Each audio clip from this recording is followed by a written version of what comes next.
ইরানের উপর সামরিক বদলে অর্থনৈতিক চাপ আরও বাড়ানো হবে।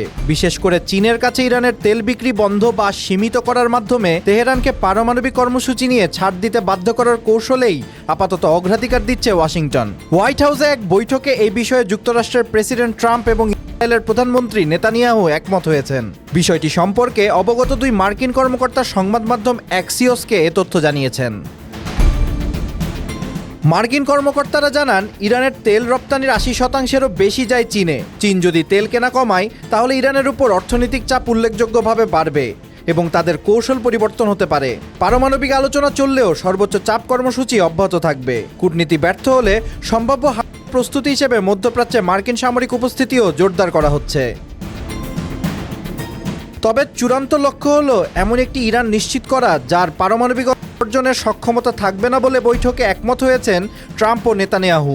কিন্তু সেখানে পৌঁছানোর পথ নিয়ে তাদের মতভেদ রয়েছে।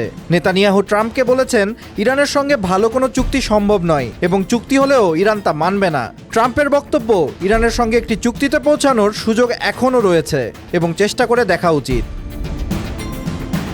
গত 10 দিন আগে ট্রাম্প একটি নির্বাহী আদেশে সই করেছেন যাতে ইরানের সঙ্গে ব্যবসা করা যে কোনো দেশের উপর সর্বোচ্চ 25% পর্যন্ত শুল্ক আরোপের সুপারিশ করার সুযোগ রাখা হয়েছে। চীন যদি ইরানি তেল কেনার কারণে শুল্কের মুখে পড়ে তাহলে তা যুক্তরাষ্ট্র চীন সম্পর্ককে আরও জটিল করতে পারে। ওয়াশিংটন একদিকে রেয়ার আর্থ ম্যাগনেটের সরবরাহ ধরে রাখতে চায়, অন্যদিকে এপ্রিল মাসে বেইজিংয়ে পরিকল্পিত শীর্ষ বৈঠকও নিরাপদ রাখতে চায়।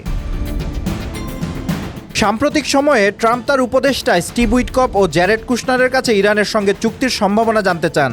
তারা জানান, ইতিহাস বলছে ভালো চুক্তি করা কঠিন, প্রায় অসম্ভব। তবে এখন পর্যন্ত ইরান আলোচনায় সঠিক কথাই বলছে।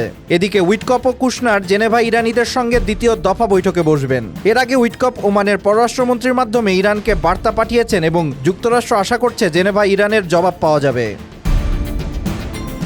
এদিকে ইরানি সাংবাদিক আলী গোলহাকি দাবি করেছেন, যুক্তরাষ্ট্র প্রস্তাব দিয়েছিল ইরান 3 থেকে 5 বছরের জন্য ইউরেনিয়াম সমৃদ্ধকরণ স্থগিত রাখবে এবং বর্তমানে থাকা 450 কেজি উচ্চমাত্রার সমৃদ্ধ ইউরেনিয়াম দেশের বাইরে সরিয়ে নেওয়া হবে। ইরান প্রস্তাবটি প্রত্যাখ্যান করেছে বলে জানান তিনি। তবে এমন কোনো প্রস্তাব দেওয়া হয়েছে বলে অস্বীকার করেছেন এক মার্কিন কর্মকর্তা।